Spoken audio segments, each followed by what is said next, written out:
Alrighty, welcome back everyone. We just talked about the House settlement. Going to be really interesting to watch. A huge, huge move in the world of college football, the world of college sports as a whole. A lot of things could go wrong with this. A lot of things could go incredibly right, and we could have a sport that we feel good about. Now, conference realignment is going to be a totally different thing that hopefully we can fix at some point, and actually we'll get into that here in a little bit in the next segment. But at the end of the day, a huge step forward for college sports, and now we move forward. We got to see what we have next. And one of the big things that we're going to have next is CFP. It is going to be changing after this year. How is it going to be changing is the big time question that's going up in the air. Now, I did want to get something before in 2025, this upcoming year, something has already changed with the 12-team playoff. The thing that I think a lot of us expected to change. They are going to go to straight seeding. They are not going to give the four top spots to just the four top conference champions. They will go to the four top teams in the country. So this past year, it would have been Ohio State, Georgia, Texas, and Penn State instead of Ohio State, Georgia, Arizona State, and Boise State. That's obviously something that kind of lended it to none of the teams that got the bye ended up winning. SMU and Boise State being Boise State and Arizona State not quite being on the level of a Texas or a Penn State definitely played into that quite a bit. So this feels like it's going to make things a little bit more even. Feels like it's going to show us, is the bye really a disadvantage, or was it just kind of the circumstances of last year where you have an Ohio State team that's terrifying, that tears through Oregon. You have a Georgia team that just lost Carson Beck. Not why they lost that game, but did lose Carson Beck going into that huge game against the Sugar Bowl against Notre Dame. Notre Dame was playing great football. There's a lot of different things that take into play. I think it's a great idea. Was not a huge fan of the top four conference champions getting those top four spots, but everything else is the same. The top five conference champions will get into the dance. They will just be wherever they're ranked. Like Clemson was last year. They were ranked number 16th in the country, but they got in as a conference champion at number 12. That will just happen kind of across the board. So Boise State, I believe, would have been the 9 seed and played Indiana, if I'm not mistaken. Arizona State would have gotten Ohio State, I believe. They would have been the 11 and would have gotten Ohio State. So it would have been a very different tournament. And we would have seen a different Final Four, probably with Oregon in it, probably with Georgia in it. So a lot of different things that would have happened there. But at the end of the day, we are moving forward with straight seeding, and I can't wait to see what happens going forward, because I think it's the step in the right direction. The reality is, though, I think as we all understand at this point, it's not going to stop there. We got a million other things to figure out as we get closer to 2026, and the biggest thing is how many teams are going to be in this thing. It feels like it's going to be 16. It very much feels like it's going to be 16. The reality is, if you ask these TV executives, you ask these commissioners, if you ask the coaches or the players, they want chances. They want chances to get in. The commissioners and the TV deals want inventory. They want more and more games, more and more things to broadcast, and 16 would give you that. So I don't think they're going to go to 14. Maybe if there's an absolute stalemate and they just have to come to something for 2026, maybe they land on that, but I think it'd be more likely that they stick with 12 for 2026 and then renegotiate again. The reality is, I think we're going to 16 teams. So just to make everything a little bit easier, let's say we're going to 16 teams, and let's roll with that theory. If that's the case, we got about two different options, and two options that the power conference commissioners at the very least are starting to rally around. And the first one is what I'm going to call the at-large model. It does have auto bids in it, as the auto bid model has a couple of at-larges in it, but for the majority, the at-large model is going to be 5 auto bids as we have it right now, the 5 top conference champions, and then 11 at-large bids. And that is the committee. That is the committee deciding who are the 11 teams. Probably would be straight seeding as, it's going to be going forward. So probably wouldn't have to worry about the top 5 teams being the 5 conference champions. But overall, would be 5 auto bids, 11 at-large bids, from anywhere. And that is both a very good idea on face value and has some warts. And I'll get into what I think is the better model here in a second. And then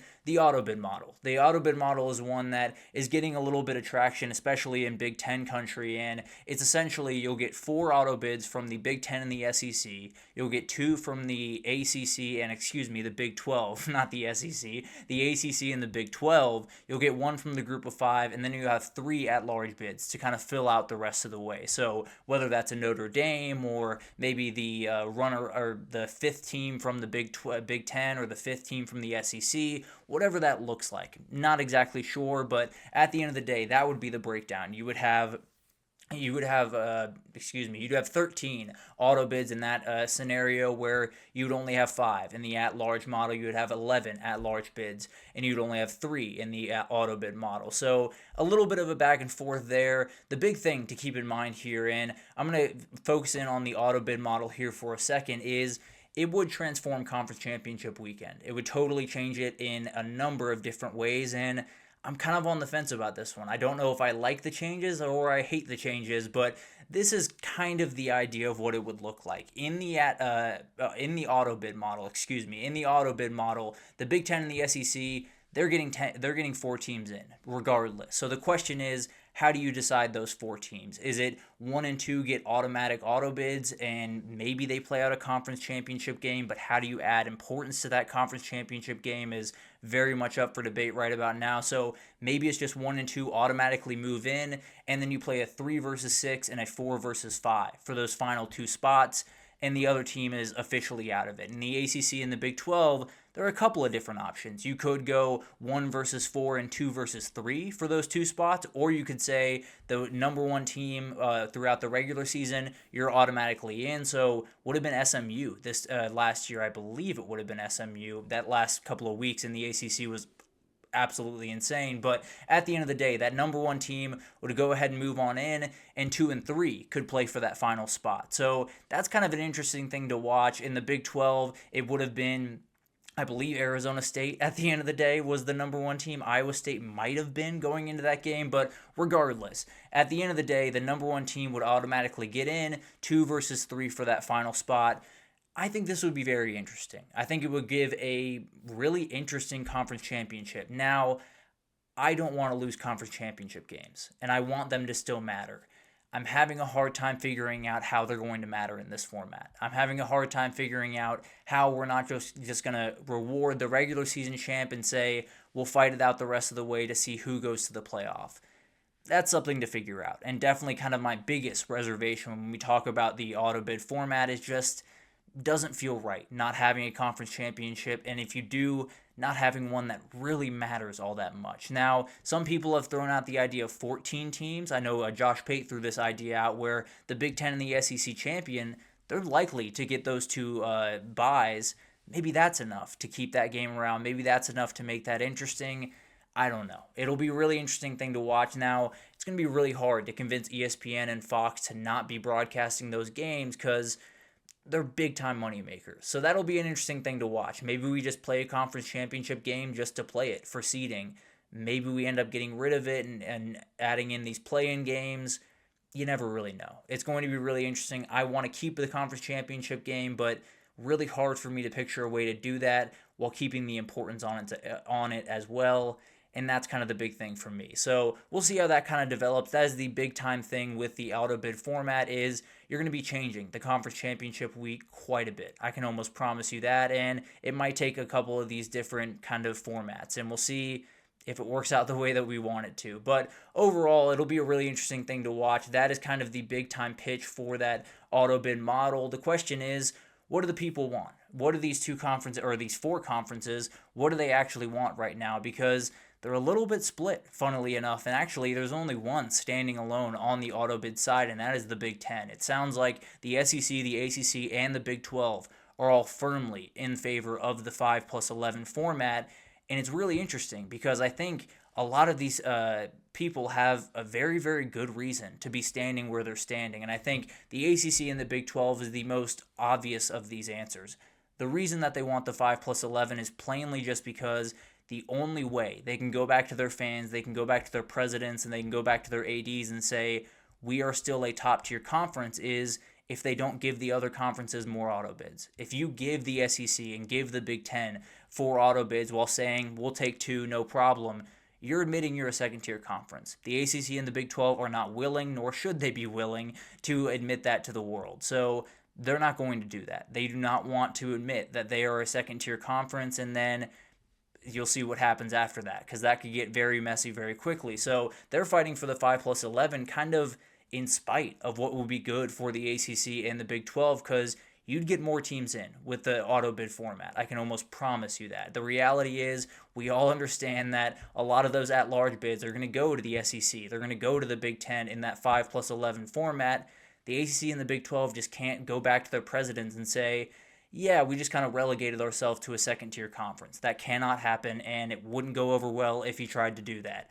So Jim Phillips, they're not doing that. Brett Yormark over there in the Big 12 is not going to do that. And then you get over to the SEC. Why would the SEC be in favor of the 5+11? Why wouldn't you want 4 auto bids for your conference every single year? Let's be totally honest. The SEC is going to get 4 teams into a 16-team playoff regardless of what the format is. Frankly, they might get 5, they might get 6. There is a lot of SEC teams. I mean, this past year, you would have seen 6 teams in that thing. You would have seen Ole Miss, you would have seen Alabama, you would have seen South Carolina all make the field in a 16-team playoff. That would have made a lot of people really mad. Let's just be totally honest. But the reality is, that's what would have happened. The SEC feels totally fine knowing that these at-large bids, they're going to lean their direction because the strength of schedule is going to lean towards the SEC, even if you redo it, which I'm big time in favor of, trying to rework that, trying to, take into account what's happening in the world of college football right now. The reality is it's going to come out in the SEC's favor. Let's just be totally honest. The SEC is going to win the strength of schedule battle every single time against just about every single other conference. So they're going to be fine with 5+11 because it makes them look like a benevolent overlord of the sport while still being able to get a ton of teams in every single year and dominating the conversation when it comes to the playoff. The Big Ten's on the other side of that, and it's a very interesting thing to kind of watch because the Big Ten's going to get plenty of auto bids, or plenty of bids, regardless of the format, whether it's the 5+11 or the auto bid format where they get 4 automatically and maybe add in 1 more in those 3 at-large bids. But the reality is, they all saw a 9-3 Alabama, a 9-3 South Carolina, a 9-3 Ole Miss be 10 spots above their 9-3 Illinois at the end of last year. They know that in the game of strength of schedule, in the game of auto bids, in the game of a committee kind of deciding the playoff field, the Big Ten's not going to win that battle. I can almost promise you that. And we saw that bear out last year. An Illinois team that would go on to beat South Carolina actually was way below South Carolina and wouldn't have made the playoff, and South Carolina would have in a 16-team playoff. That's why the Big Ten wants the auto bid model. They understand that in the strength of schedule battle, they're not going to beat out the SEC, and that's who they want to beat out, or at least be on the same exact level of, and that's something that, at least in the auto bid format, you can confirm that you are on the exact same level. In the at-large format, you're kind of just hoping that people see your strength of schedule the same way they see the SEC, and I think we've all proven that's not really the case in the last couple of years. So that's something to watch. I think all of them have a good argument for why they believe the way that they believe. I think both sides are... I don't love expanding the playoff. If I'm being totally honest, I would love for this thing to be 6 teams. If I'm being totally honest, we're not going backwards though. So I'm always working under the assumption of we are going to 16 teams. I think both have a relatively good argument. I'll be totally honest with you, but my overall take is one that I did not think was going to be my take about a year ago.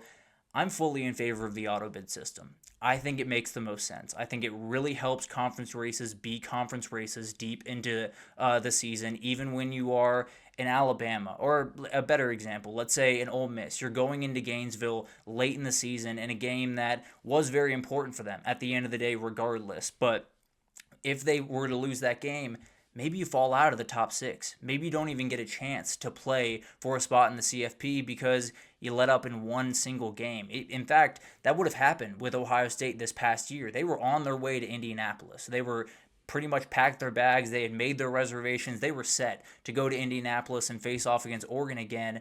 Then you lose to Michigan. And you would have been in a position where you got to play in Iowa. You got to play in Indiana to get into the CFP. Now, they probably would have won that game. Let's just be totally honest. But at the end of the day, it would have added a lot of onus on Ohio State to win that Michigan game, to make sure that they didn't let a couple of those opportunities go by the wayside, because then you're going to have to play a whole other game, and then you're going to have to turn around probably the next week or a week or so later and play a CFP game. So there's a lot of different things that could have gone wrong for an Ohio State last season or for a Miami this season. They were firmly in the race. They could have fallen all the way out to not even a play-in game, but behind a play-in game, depending on what happened around them in the ACC that final weekend. So there's a lot of different stuff going on here, but the reality is, in the auto bid system, a conference race is never done. There is never a moment where a Texas, let's say they're 11-0 going into that Texas A&M game. They can't take their foot off the gas, because if you have another team that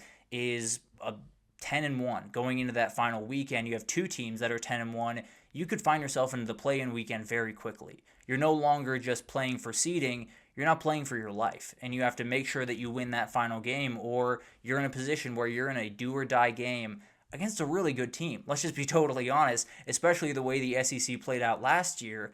I don't think anyone would have felt very confident picking a 3 versus 6, which I believe would have been Tennessee against South Carolina, and then the other one would have been Alabama against Ole Miss.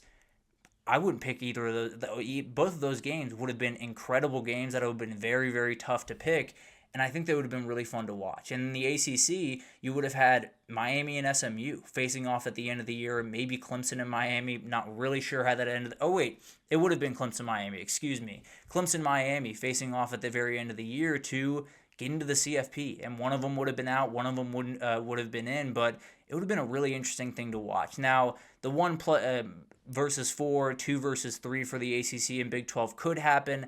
I tend to believe it would be the regular season champ is automatically in, and 2 plays 3 for that final spot. But at the end of the day, in terms of what I think, I have a couple of things that I want from the CFP going forward, because I'm not going to get the amount of teams that I want. I'm probably not even going to get the format exactly the way that I want it. But the reality is, what I want from the CFP going forward is I want the regular season games, especially the conference games, to matter as much as they possibly can. And I think in this auto bid format, you really keep the earnest on them deep into the season instead of feeling relatively comfortable going into the month of November. If you're a Tennessee, let's say, and you already have that FCS game scheduled, you got Vandy at the end of the year that you feel pretty confident against, you're in a position where you can kind of put it into cruise control and still make a playoff, still be in the mix for all of this different type of stuff.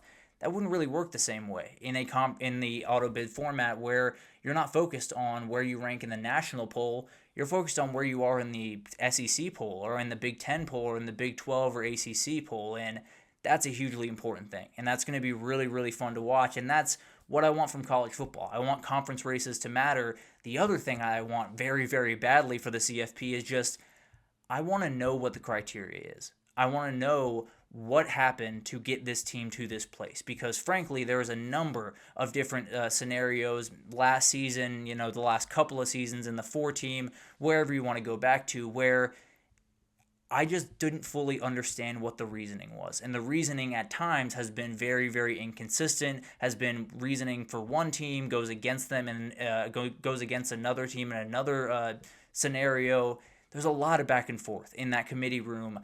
And frankly, I don't trust that group of people to make the right decision. Plain and simple. I just don't. So I would like to know what a team has to do to make the CFP. As of right now, the only thing we know is win your conference. If you win your conference, you're absolutely in.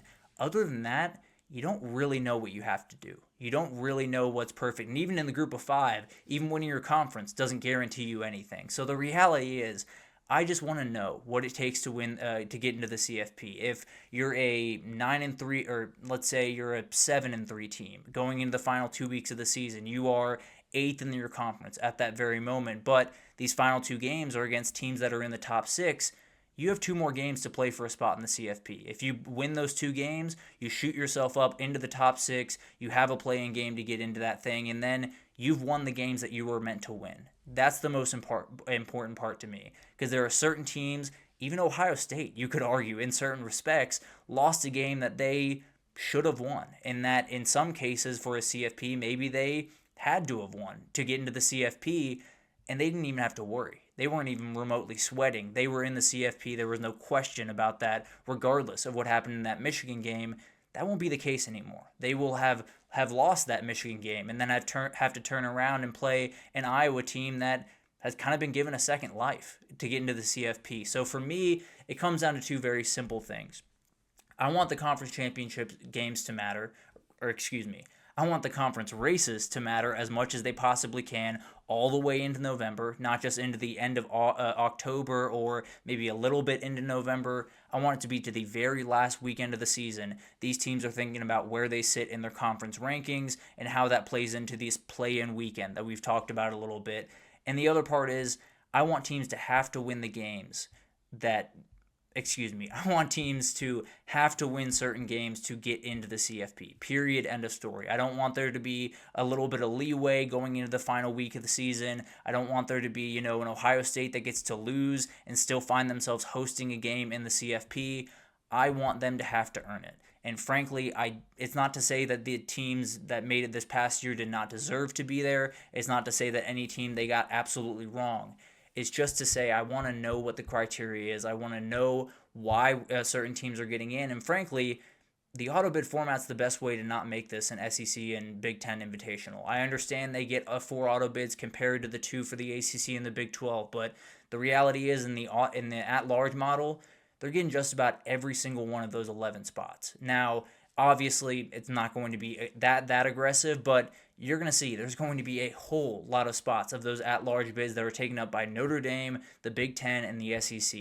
That's just the way it's going to be. So for me, I think the auto bid system is the best way to have as many different conferences represented, have the conference races mean the most going forward, and have the teams that walk into November at 9-1 or feel incredibly confident going into their final week are still looking over their shoulder. That's the most important thing to me. That's something that I very badly want, and I don't know if we're going to get it. I don't know if the Big Ten's going to win out. I know Tony Petitti started to actually be a little bit vocal when he talks about this and kind of the future that he wants for his conference. He very much wants the auto bid. I'm right there with him. I think it's the better thing for the sport. I think it's the better thing for the fans, and I think anytime you can take the power out of that committee's hands, I'm going to take that opportunity. I'll be totally honest with you. So overall, it'll be a really interesting thing to watch. I don't know if we're going to get an answer for this as before the season, but a lot of things are happening behind the scenes very, very quickly, and it'll be really interesting to see how all this kind of unfolds. The reality is, the way that I look at it, I think the 5+11 is more likely to happen just because the ACC and the Big 12 have to sell something to their presidents, have to be able to say, we're still a top-tier conference. The SEC is in favor, which already gives you half of the big-time, duo that we have in college sports right now. It feels mostly like we're going to get to a 5+11. I just think the auto bid model is a little bit better for the game. I think it's better for the regular season. I think it makes things a little bit more interesting in those conference races, and I think it helps the sport. So we'll see what happens. It'll be really interesting to follow, and frankly, a year ago, if you asked me, I would have said just put the best 16 teams in there. I don't want any conversation of auto bids or any of that. The reality is I don't trust the committee to do that. So I'm going to lean towards the auto bid model. If we redo the committee altogether, maybe we can have a different conversation next time around. But let's take our final break, and then we just got to give a general update, a full catch-up on all the things that we've missed the last little bit. Texas State is joining the Pac-12. Paul Feinbaum made quite a comment about Arch Manning and a number of other things right after this break, so stick with us.